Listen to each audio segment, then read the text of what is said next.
Thank you. It's a pleasure to be here. We're preparing a project now in China on dealing with heavy metals, so we're looking forward to your publication very soon to justify the investment.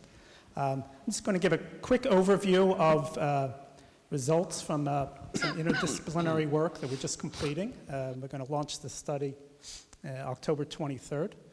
This is work that was financed by the U.S. Food and Drug Agency, predominantly with a goal of increasing political commitment to investment in food safety, but also to lay out an agenda of action that differentiates countries at different levels of economic development and dietary transformation. So 4 main messages. Food safety is not considered sort of a mainstream economic development issue in most countries. And practitioners in the field, the scientists, the food technologists, generally don't speak the language of communicating to politicians and decision makers. And social scientists largely have focused their attention on the international dimensions, food and market access dimensions. There's hundreds of papers on trade-related dimensions of food safety, and it's very difficult to find a couple dozen pieces of social science work on domestic food safety in developing countries. There's exceptions, yet we commonly see a policy vacuum, a leadership void, and a pattern of underinvestment in domestic food safety capacity. And where we see concerted action, it's typically in reactive mode. It's after the outbreak, after the trade interruption. So basically, crisis management is more common than risk management in domestic food safety.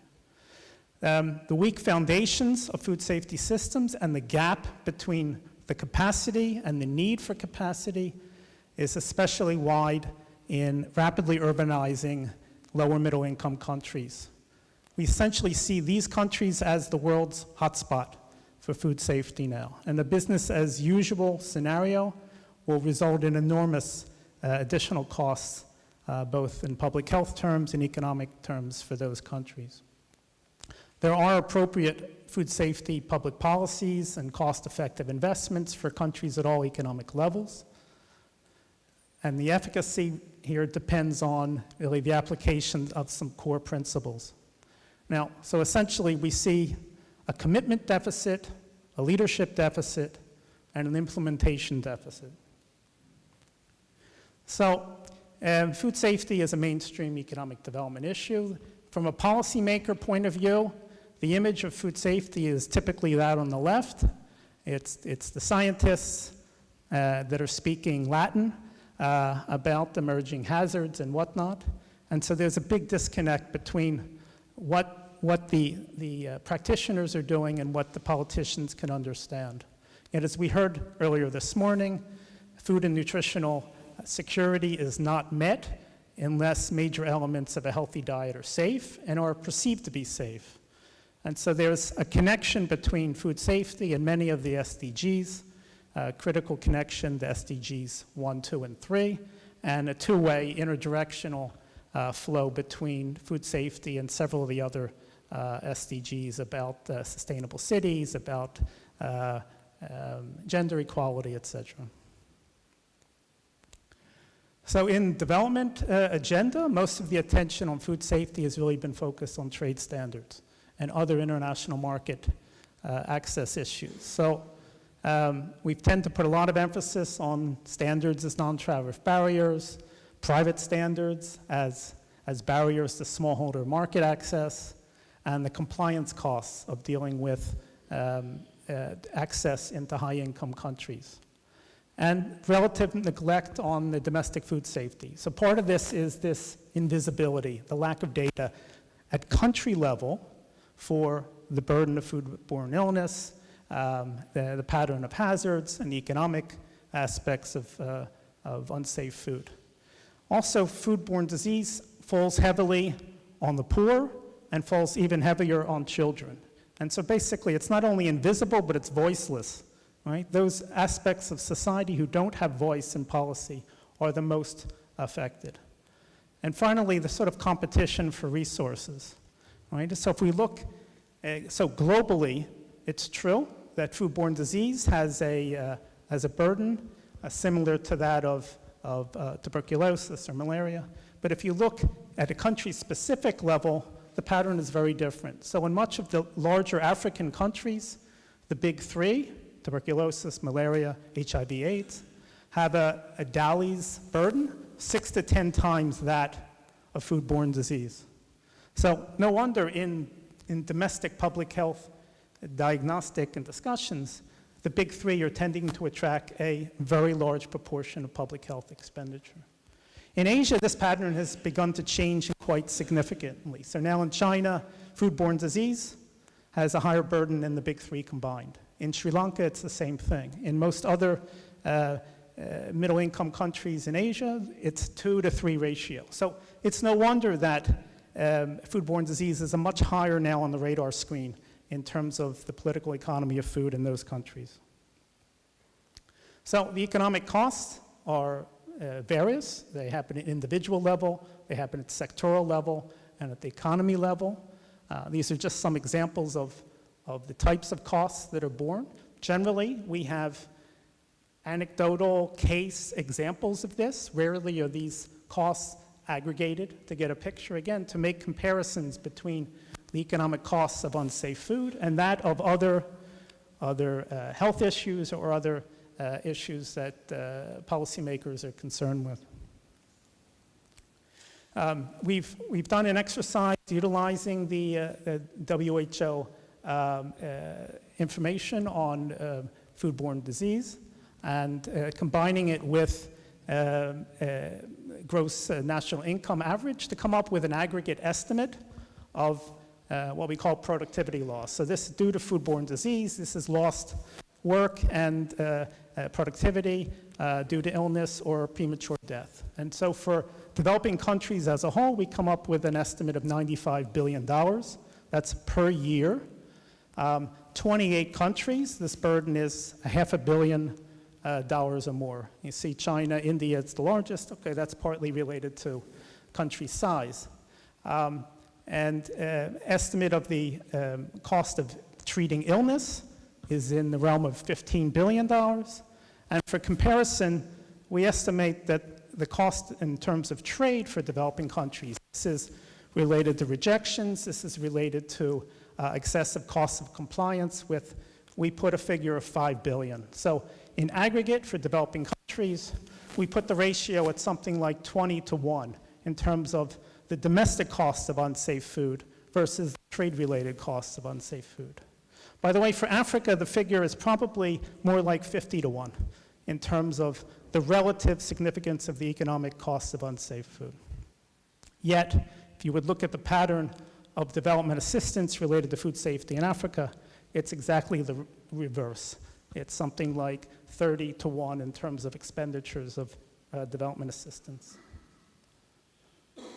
So we have in mind sort of a life cycle of food safety, and this is somewhat similar to Jessica outlined this morning in terms of different stages in food industry development. And basically what this is showing, it's the relationship between the need for food safety capacity and the actual capacity that's in place to manage the risks. And so for low-income countries, the diet still is predominantly staples. There's very weak incentives for upgrading of food safety. There's generally weak capacity, but because a lot of self-provision of food and the nature of the diet, and also the other public health costs, the sort of relative share of food safety as compared to other public health, we put it at a lower level. Things get out of hand in basically rapidly urbanizing lower middle income countries, where here we have the emergence of a modern diet built on the platform of still predominantly informal food systems. So the share of formal food systems is still relatively small. Consumers are full but not yet organized. The public administration, the ability to deal with food safety is still just in progress in these lower middle income countries. This is where we see sort of the prospect of rapidly increasing burden of foodborne disease, both in terms of public health and the economic costs. And Delia mentioned the sort of example in India, looking at that in the scenarios of consumption. In a business as usual situation in India, we would see much higher rising economic costs for those countries. The yellow is generally upper middle income countries. At this stage, basically the scientific capability generally improves. The diets continue to change, but the capacity is catching up, both on the public side and the private side, and also consumer engagement begins to get stronger. And by the time countries reach sort of high income stage, you have this much lower burden of unsafe food. You're basically dealing with lapses in the system. So you're not going to be able to see this, but these are just two graphs where we plotted. So the one on the left is this productivity loss, and we relate it to the total food expenditure of a country. And we basically have this curve where it starts somewhat lower, rises as you get into the lower and middle income status, and then drops precipitatively after that in terms of how that burden relative to food expenditure. And I think this issue is much about the absolute cost of unsafe food as the relative cost of unsafe food. Politicians rank order and prioritize based on what is most significant in the country. So we have to be looking at this also as this burden compared to other costs or priorities. The same thing on the right side. This is an illustration of rejection data into the EU of fish exports from developing countries. It's low for many low-income countries, partly because there's relatively few lead firms that have gotten their act together and hence are successful. And by lower middle-income countries, you tend to get a lot of new entrants into the industry, some of which haven't made the proper investments. Things get a little bit out of hand. You get a much higher level of rejections. And then that's weeded out over time. Upper middle-income countries have basically put in place strong systems, weeded out the companies that can't comply. And so you have very low level of rejections for upper middle-income and high-income countries.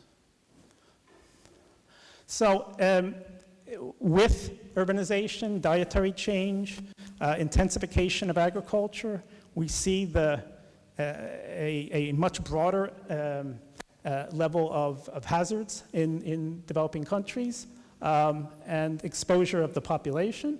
And basically seeing this burden and these hazards overwhelming existing capacity.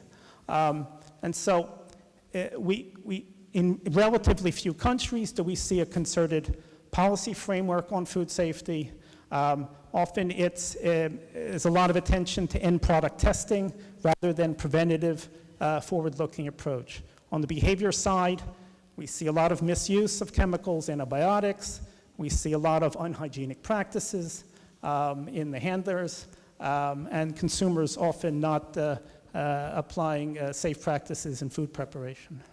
Institutional deficits, so we have fragmented mandates across multiple institutions. We have a lack of consumer organizations. We have the development of laboratory capacity, but often not as functioning as a network. And then infrastructure, the combination of access to safe water, community markets that haven't been upgraded. For example, let me go back. The graph on the right is on food safety capacity related to animal products. This is data we drew from the OIE capacity assessments. Basically what we're finding, it's for low income and lower middle income country, the capacities on surveillance and inspection and testing and whatnot. Very few countries have adequate capacities to implement. And this is some of the higher risks are in animal products. So turning to the agenda, basically we see some core principles about smarter investment on the part of, and most of our messaging are to governments. So smarter investment on the government side, and then on the regulatory side. So in terms of smart investment, the sort of clear focus of work on preventative actions, evidence-based to motivate the priorities, investing in the foundations, which is the science and the human capital, to deal with emerging risks, balancing hardware and software, leveraging the private sector, not only to motivate the private sector to do what it needs in its own value chain, but to invest in the whole system. Capturing synergies, this is One Health, this is the synergies between the food safety agenda and the agricultural pollution, and dealing with the antibiotics issues. And finally, monitoring impact, having measurements of what works, what doesn't, what's cost effective. And finally, reforming the approach to regulation. The tendency in many countries is this authoritarian model, basically reacting to crisis. The role of inspectors, or the motivation and the incentives for inspectors, is to fine infractions, to impose fines, to shut down businesses. That model doesn't work. And so the regulatory approach is more about facilitating compliance. And so it's a completely different role of the regulator to be focused on where the main risks are and to deliver services and advice to firms and farmers to mainstream better practice. And just a call to action. So we have recommendations focused on various different stakeholders. I've talked about the ones on government. We also have some messaging for private sector, for the research community, and for the development community going forward. So this will be out in a month. If you want, I can share the executive summary, and we'll share with the organizers the link to the study when it's available. Thank you.